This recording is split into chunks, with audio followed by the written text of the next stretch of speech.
Hi guys, welcome back. We have another chapter book. I had a suggestion slash request for something older and a little bit different. So we're doing an old Nancy Drew book. Sorry.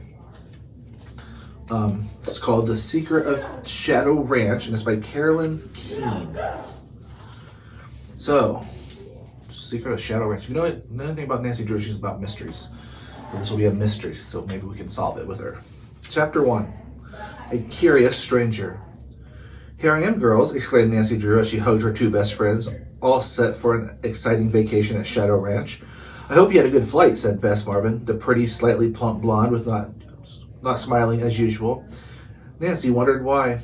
Are we glad to see you?" remarked George Fane, an attractive tomboyish girl with short dark hair. She glanced anxiously around the crowded waiting room in the Phoenix Air Terminal. "Let's go where we can talk." Nancy looked at the cousins with keen blue eyes. "What's the matter? Is something wrong?" Bess bit her lip, then burst out, "Oh, Nancy, we can't stay.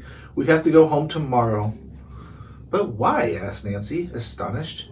"Because there's a mystery at the ranch," George said bluntly, "and Uncle Ed thinks it's not safe for us to be here." Bess put in, "But Nancy, if you could convince Uncle Ed you can solve the case, maybe he'll let us stay." "However, I'm not so sure I want to. It's really pretty frightening." "I can't wait to hear what the mystery is," Nancy said excitingly. George insisted on collecting Nancy's suitcases at the baggage claim section. "But save the mystery until I come back," George said, and hastened off. Bess led Nancy towards an attractive sandwich shop in the air terminal. On the way, admiring glances were cast at the two girls. Titanian-haired Nancy, with a trim figure in her olive green knit with the matching shoes, beige accessories, and knitting bag completed her costume. Bess wore a pale blue cotton, which showed off her deep suntan to advantage. While they walked, Bess explained that her uncle had decided at breakfast to send the girls home. At the insistence, George had made reservations for a flight the next day. "We told him what a wonderful detective you are and begged him to let you try to solve the mystery. He said it was too dangerous for a girl." "George phoned you, but you already left," Bess sighed. "It's a shame. We could have had a super vacation." The three girls had grown up together in River Heights and had shared many exciting adventures. Several weeks before, Bess and George's aunts and uncle Edward and Elizabeth Raleigh, owners of Shadow Ranch, had invited them to spend a summer in Arizona. The Raleighs had easily been persuaded to include Nancy in the invitation. Nancy's father, Carson Drew, a famous lawyer, had given her his consent to the trip, but had asked his daughter to delay her departure for a week in order to do some work for him. Previously, Nancy had helped him solve the secret of the old clock. It was her first case and had led to many other dangerous assignments, the most recent of which was the mystery at Lilac Inn. Now the young sleuth was eager to hear about the mystery at Shadow Ranch. She and Bess strolled to the sandwich shop and made their way among the crowded tables to a small one in the corner. As they seated themselves, a slender gray-haired man in a tan suit sat down at the next table. Nancy placed her knitting bags on the floor between his chair and her own. "What are you making?" Bess asked, nodding to her bag. "A sweater for Dad," Nancy replied. "I hope to finish it for his birthday. Originally, I bought the wool for myself, but he admired the color, so I decided to surprise him with a knit sweater." "Do you think he'll like the style?" "He'll love it," not to change the subject, "but there are some handsome cowboys at the ranch," Bess remarked. As she told Nancy of the fun she and George had been having, Bess grew more cheerful. Just then, George joined them. Besides the brown linen purse that matched her dress, she now carried a big thermos jug. "I had a porter put your bags in the car," she told Nancy, "and I brought this thermos back. We will have it filled with water for the drive across the desert." We started with 2 jugs. Bess and I drank up the water in one on the way here. When the waitress came to take the girls' order, Nancy and George chose soft drinks while Bess studied the menu. "This mystery has me so upset," she declared, "that my appetite is gone." Then she added, "I'll have a double chocolate sundae with walnuts." Nancy and George grinned. "Poor girl," said George. "She's wasting away." Bess looked sheepish. "Never mind," she said. "Start telling Nancy about the mystery." George tugged her chair closer and bent forward. "About 2 months ago," she began, "Uncle Ed and Aunt Bet acquired Shadow Ranch in payment of a debt. They'd always wanted to be ranchers, so they moved there and began working the property. But for the past month there have been so many accidents that they've decided the ranch is being sabotaged. At first, they weren't sure." Bess took up the story. "But after last night, Uncle Ed said there's no doubt." What happened? Nancy asked. The phantom horse appeared, replied George. Nancy's eyes sparkled with interest. A phantom? Tell me. Bess shivered. It's the weirdest thing, all glowing white and filmy. We saw it running across what we would call the big meadow. George added, Shorty Steele, he's one of the ranch hands, says it's supposed to be the ghost of the horse which belonged to Dirk Valentine, an old-time outlaw.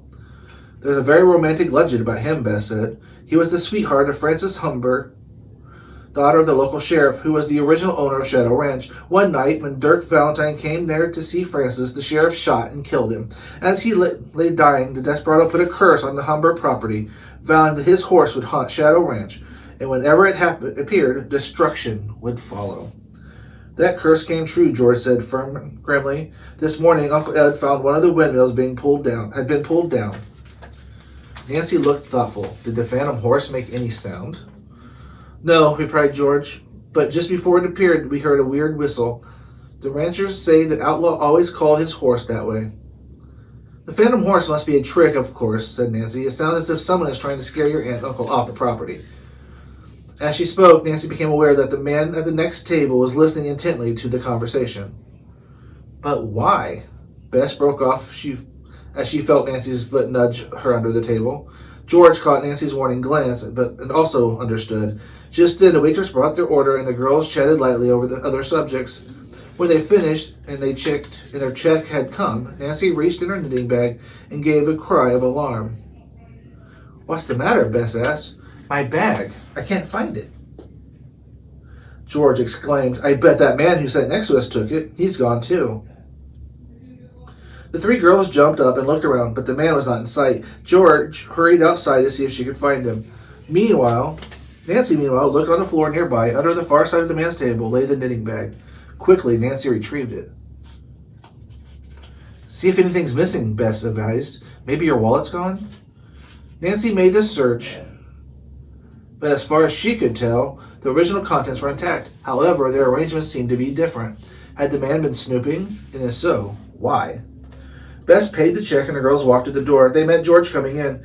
Didn't see him anywhere, she said. Guess he drove off, the thief. George stopped short. Nancy, you have your bag. Nancy grinned. Thanks for your help anyways. I still don't like old dropper, George declared. As the girls walked through the terminal, Nancy stopped at a row of telephone booths. Wait a moment, she said. I promised to call home and let Hannah know when I arrived. Bess volunteered to fill the thermos jug up. Nancy phoned and give my love to Hannah, she said. She called back as she hurried off. Mine too, said George as Nancy entered the phone booth. Miss Hannah Guerin was the Drew's warm-hearted housekeeper who had looked after Nancy since her mother's death when she was 3. She and Nancy had a deep affection for each other. So Hannah's cheerful voice came over the wire. Don't worry about anything here, Nancy, she said. Just enjoy yourself. By the time Nancy hung up, Bess had returned. I didn't tell Hannah I might be right home, Nancy reported. She's going to get a big surprise when you turn up tomorrow, George remarked glumly. Nancy smiled. Not if I can persuade your aunt and uncle to change his mind. As the girls stepped from the cool building, the afternoon sun was dazzling. Waves of heat shimmered over the parked cars. George led the way past several lines of cars, then turned into a row and walked towards the old ranch wagon. As the girls drew closer, they exclaimed in surprise. A man was dropping something through the open window of the car. He was the eavesdropper who had sat beside them. What are you doing? George called. The stranger glanced up, startled, then darted away from the cars. Nancy dashed to the ranch wagon with the girls close behind. There was a piece of paper on the seat. Nancy picked it up. A note. In a rudely penciled letter, it said, Keep away from Shadow Ranch. Come on, Nancy exclaimed. We must catch that man and find out what he means. So there is the picture of the man. Putting the note in the car. Telling him to keep away. All right, so that's the end of that chapter. We heard about Shadow Ranch, and there's a curse. And something showed up that cemented it for him. What was that? Yeah, the phantom horse. So what does phantom mean? See if you guys know that. Phantom's like a ghost, so it's like a ghostly horse on the ranch. So it is kind of a scary thing. Though Nancy doesn't believe it. She thinks there's somebody's trying to trick them. What was going on at the table when they were talking? There was somebody else. Yep, there was a stranger eavesdropping on them. So they, that wasn't good. He stole the bag, but there was nothing missing from when Nancy found it, which was just by his table. But they found him again. Where was he when they found him?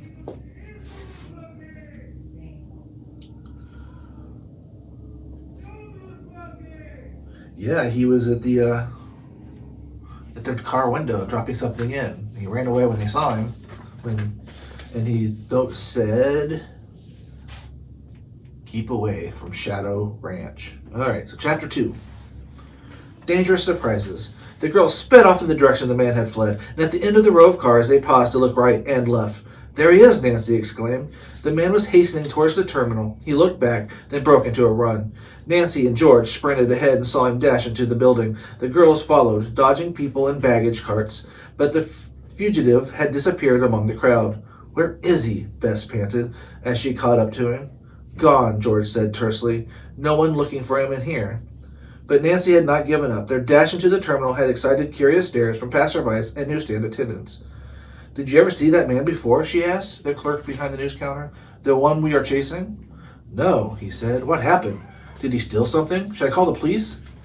No, thank you, said Nancy, but I'd like to find out who he is. She questioned some other people nearby, but none of them had ever seen the man before. Nancy returned to the cousins, and I'm afraid that's that. As they left the building, Nancy realized that she was still holding the note and tucked it into her knitting bag. One thing we learned, she said as they crossed the parking lot again, whoever that man is, he's connected with the mystery at the ranch. But why should we want to keep away from there? Bess asked. Perhaps for the same reason someone wants to drive your aunt and uncle off the property, Nancy replied. When they've reached the ranch wagon, Nancy volunteered to drive. George agreed and acted her guide through the streets of Phoenix. As they left the outskirts, the road stretched before them like an endless white ribbon with brown desert on either side as far as the eye could see. Here and there were dark clumps of sage and salt grass. Beyond on the horizon lay the hazy blue shapes of mountains. That's where we're headed, partner, George said with a grin. 150 miles of the hottest, thirstiest ride you'll ever took. Well, for a while, cars passed the girls from both directions. They grew fewer and fewer. Bess, who had been unusually quiet, spoke up. What I can't figure out is why anybody would want to take Shadow Ranch from Uncle Ed. It's in very poor condition. George agreed. It's almost as if Dirk Valentine's curse has worked. She told Nancy that shortly after the outlaw's death, Sheriff Humbert's fortune began to fail. He had been forced to sell the ranch section by section. One large part was now state property, which the old Indian cleft dwelling still stood. Finally, Humber had lost the property altogether. The next owner had tried to build it up, but suffered bad luck too. Others had followed, and with each the ranch had fallen into a worse state of disrepair. Ed Raleigh had been obliged to sink a lot of money into place, trying to get it into running conditions. Nancy had listened thoughtfully. The property must have some hidden value, she said. If somebody wants it so badly now. For a while, the girls rode without speaking. The wind had risen, and the rush of it past the open windows, combined with the roar of the motor, made conversation difficult. Suddenly, Bess gave a sharp exclamation. Nancy, we almost forgot to tell you about Alice. George slapped her forehead. Good night. What brains we are. Alice who? Asked Nancy. Our cousin, Alice Rieger. She's 14, replied Bess. She's staying at Shadow Ranch, too. That is, if she hopes she's staying.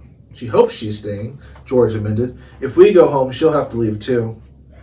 I feel sorry for her, Bess said. She has a special reason for being here, and she's hoping you can help her, Nancy. Me? Nancy exclaimed. How? We've told her about you, Bess confessed, and what a good detective you are. Nancy laughed. Now, Bess, you know you don't have to butter me up. Just tell me, what is Alice's mystery? Bess smiled. I knew you'd try to help.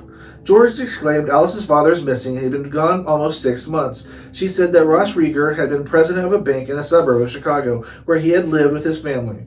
Someone reported having seen him enter the bank on the night it was robbed. Mr. Rieger had not been seen since. Some of the newspapers implied that he was in league with the gang, Bess said, but naturally none of his family or friends believed that. From the way the burglar alarm was tampered with, George said, the police were able to identify the gang easily. A few days later, one of them was spotted in Phoenix, but eluded capture. Because of that, Alice thinks the gang is hiding out in this area and holding her father captive. Or, if he was released, he's wandering around here, a victim of amnesia. Nancy was instantly sympathetic. That's not much to go on, but I'll do my best. During the past 5 minutes, the wind had been increasing, and Nancy was using considerable strength to keep the wheel steady. Suddenly, a brown swirling cloud of sand rose ahead of them. "Sandstorm," she cried. "Close the windows." Her words were lost as the wind shrieked and a stinging flash of sand hit their faces. While Nancy fought to hold the car on the road, Bess leaned over in back of her and managed to roll up the window. George closed the one on her side. Nancy applied the brakes, and the girls set it silent, astounded by the suddenness of the storm. The wind screamed, and the sand sifted through the cracks around the doors and windows. The car rocked, but stayed upright. "Wow," said George. "This desert is full of surprises." "Fearful ones," Bess added. After an agonizing wait, the wind gradually died, and the sand settled enough to permit the girls to see the red glow of the sun, and quickly they opened the door and stepped outside. "Ugh," said Bess, shaking her head. "I have sand in my hair." When they had brushed their clothes, Bess took one of the jugs from the back of the ranch wagon. Quickly, she poured water into the paper cups for all of them. Nancy drank her thirstily. Good old water," she said with a sigh. It was wonderful the way you held the car on the road." Said Bess, helping her to a second cup.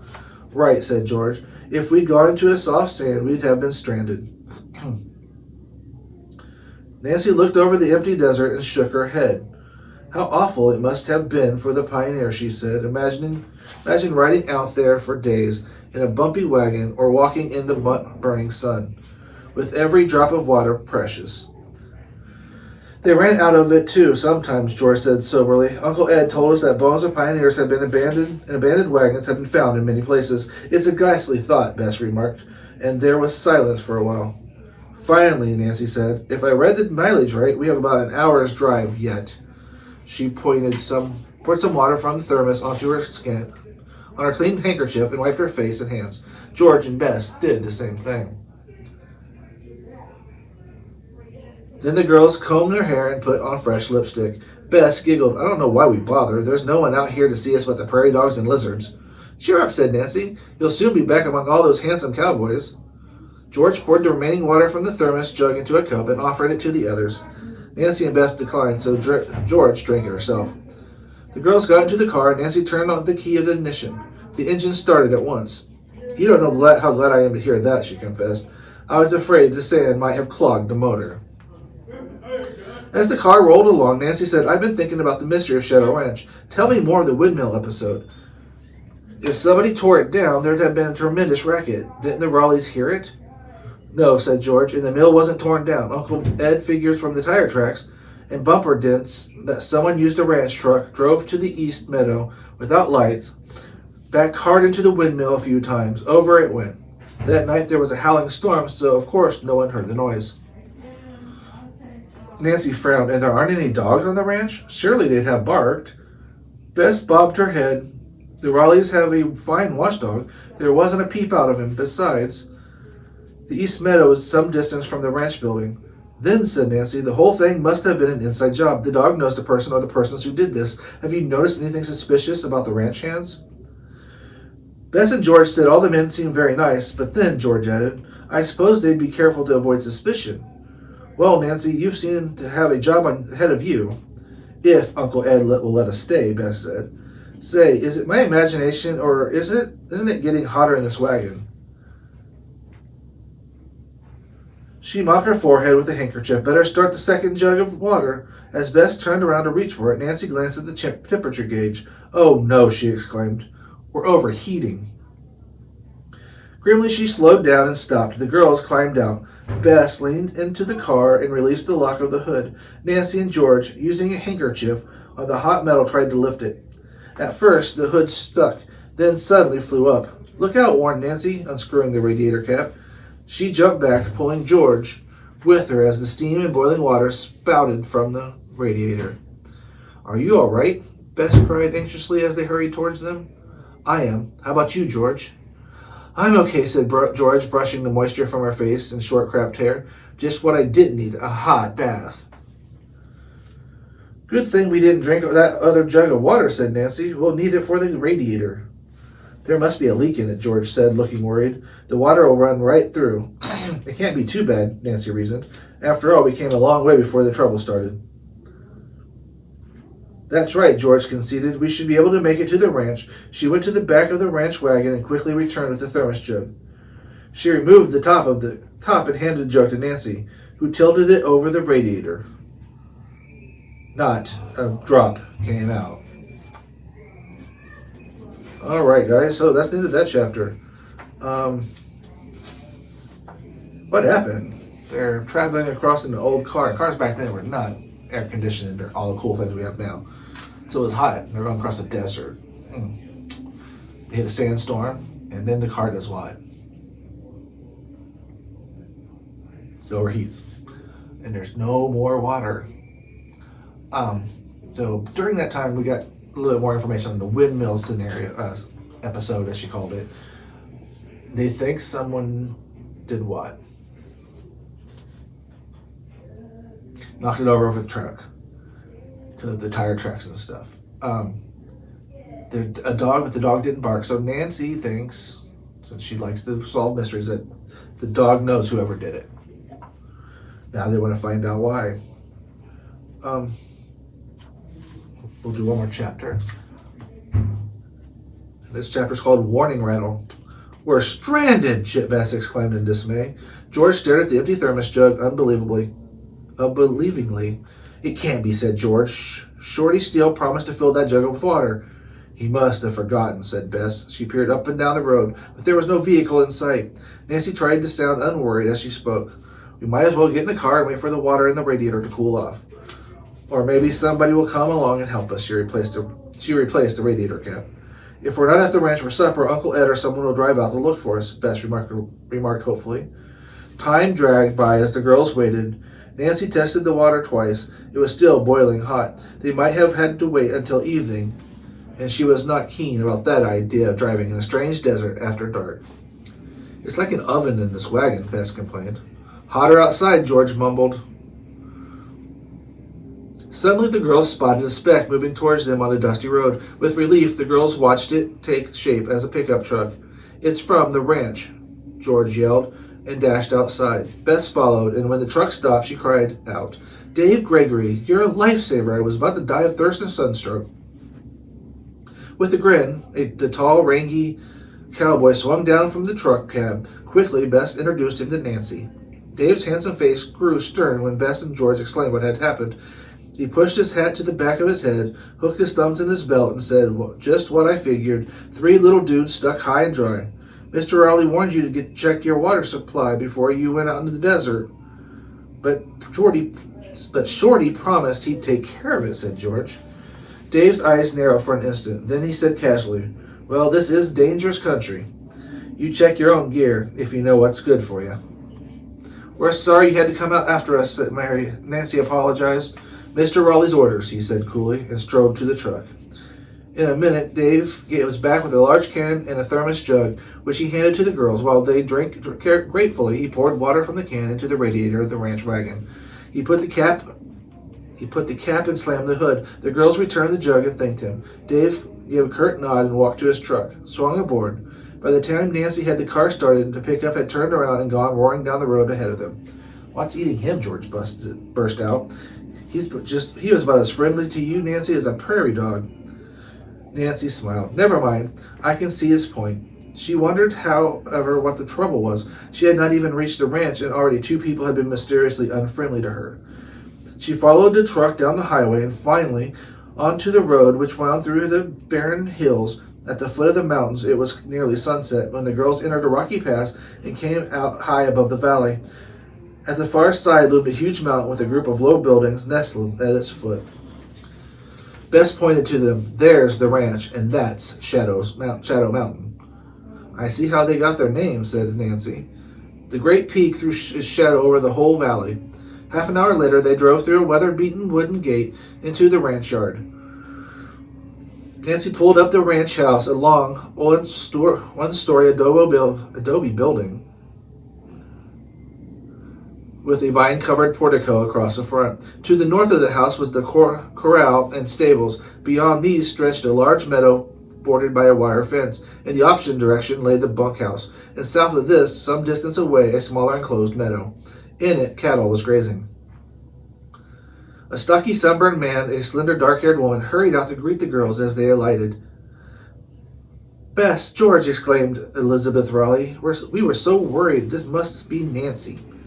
"We are very glad to see you, dear." She gave her guest a hug and smile, but the girls could see a strained look in her eyes. Mr. Raleigh took Nancy's hand in a large one and said cordially, "I'm mighty glad to know you."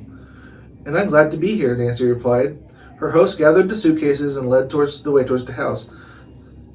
Suddenly, Nancy heard a ferocious barking and turned to see a large black dog bounding towards her. Behind him ran Dave Gregory. "Chief," he shouted, "come back here." And with a snarl, the dog stopped short and began circling Nancy, snapping and barking.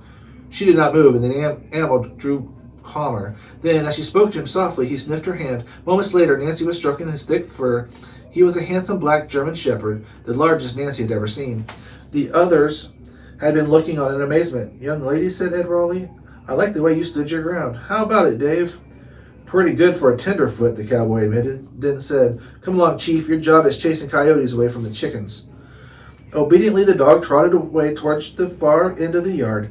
"The dog's full name is Apache Chief," said Elizabeth Raleigh as she led the girls onto the portico. Just then, a slender girl with dark curly hair and big, sad-looking eyes stepped from the house. Bess introduced her as their cousin Alice. She said hello to Nancy and shyly followed the others along the portico to Bess and George's room, which Nancy was to share. Another door led to the main hallway of the house. Mr. Raleigh followed with the luggage. When the travelers had showered and put on fresh dresses, they heard a loud clanging from outside. "That's cook ringing for supper," Alice explained to Nancy. The girls hurried off to the street.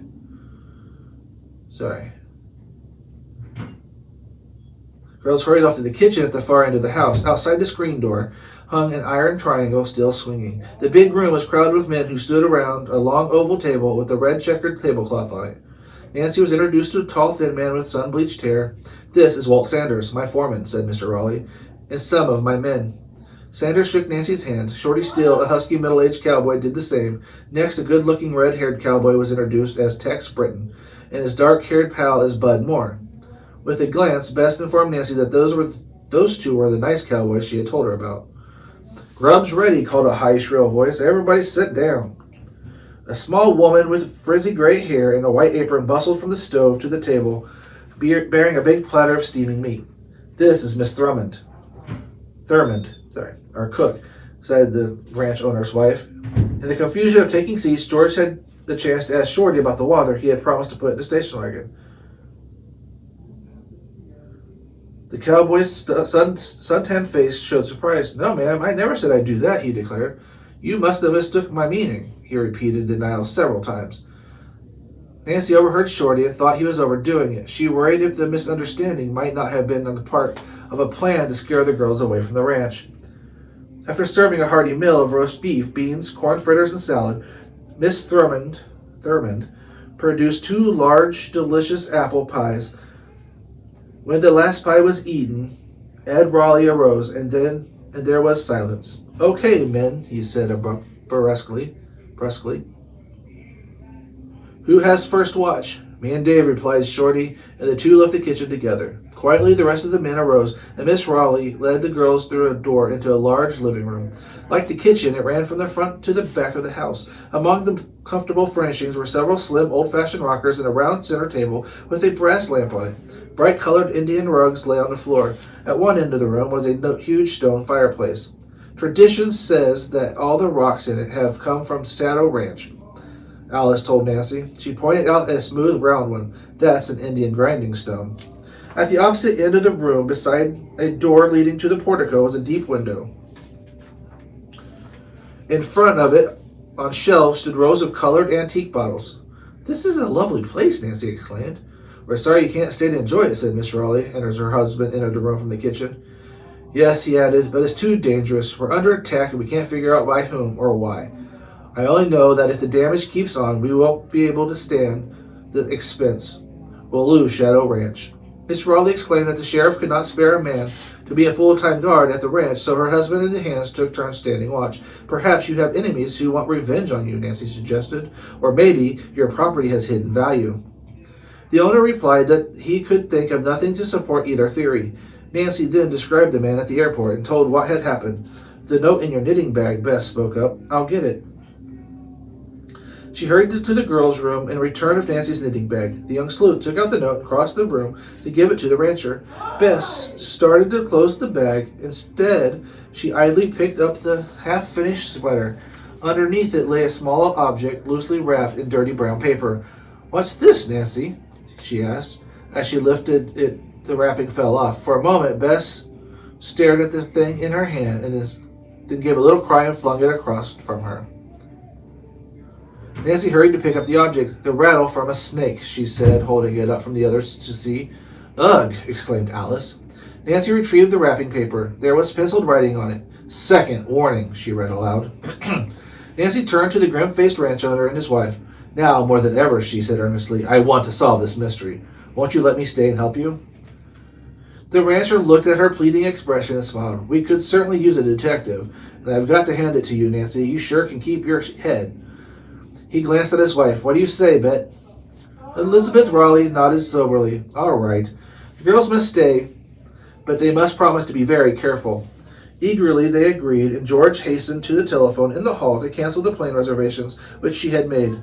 In the meantime, Mr. Raleigh said he thought the note and the snake rattle should be taken to the sheriff the next morning. "I'll go, Mr. Raleigh," said Nancy. "Maybe I should meet him." When George returned, Miss Raleigh was saying, "Nancy, I think you should call us Aunt Bet and Uncle Ed. After all, you'll be one of our family." Nancy grinned. "I'd love that, Aunt Bet." "I wish you were going to work on my mystery, too," Alice said wistfully. Nancy took the girl's hand. "Of course I will," she said kindly, and Alice's blue eyes lit up. Nancy told the Raleighs that she would like to get started with her sleuthing immediately. "May I question your men about the phantom horse?" "Yes, indeed," Ed Raleigh agreed. One after another, the ranch hands were summoned, but none of them could add anything to the information Bess and George had given Nancy. "All of these men are new here," said Mr. Raleigh, told her after they had gone. But Walt Sanders, Tex, and Bud are from an outfit in the next county. Dave's from Montana, Shorty's a drifter. After a little more talk, Bess stifled a yawn and then suggested the girls go to bed. She led the way out a side door and down the hall to their room. Alice went into the next one. Before long, Bess and George were asleep, but Nancy lay wide awake, wondering about Dave Gregory. Why was he so hostile to her? Could he be one of the saboteurs? What about Shorty? Was he to be trusted? Finally, Nancy fell asleep. Just after midnight, she awoke suddenly, startled by a noise on the portico. She sensed someone pausing at the door to listen. Then stealthy footsteps moved on. Now, what was that all about? Nancy asked herself. Quickly, she arose and put on a robe and slippers and cautiously opened the screen door. No one was nearby, but at the far end of the portico, she saw a dark figure slip into the kitchen. Why would anyone be going in there from outdoors at this time of night? Nancy asked herself. I better find out. She wondered if she should awaken the other girl, but decided against this and tiptoed along the portico to the kitchen. She opened the door, stepped inside the dark room. The next instant, an unearthly shriek split the air, and someone seized her. Okay, so that's where we're going to stop. So someone grabbed Nancy when she went to the kitchen. She's going to do it. She's interviewed all the guys, but all of them are pretty new, so none of them really could add anything to the story. And there's two mysteries going on in this one. What was the first mystery?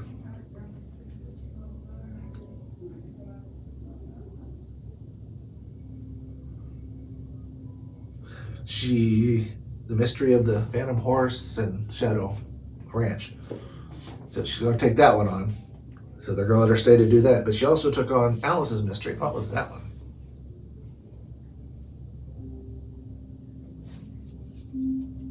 Where her father is.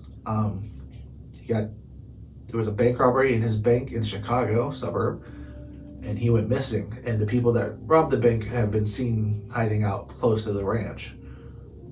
So he could be anywhere in that area. So Alice would like for Nancy to help her find her. So like I said, that's where we're gonna stop. We'll continue with the Secret of the Shadow Ranch in the next video, and we'll see if we can help Nancy solve it. So until then, see you guys.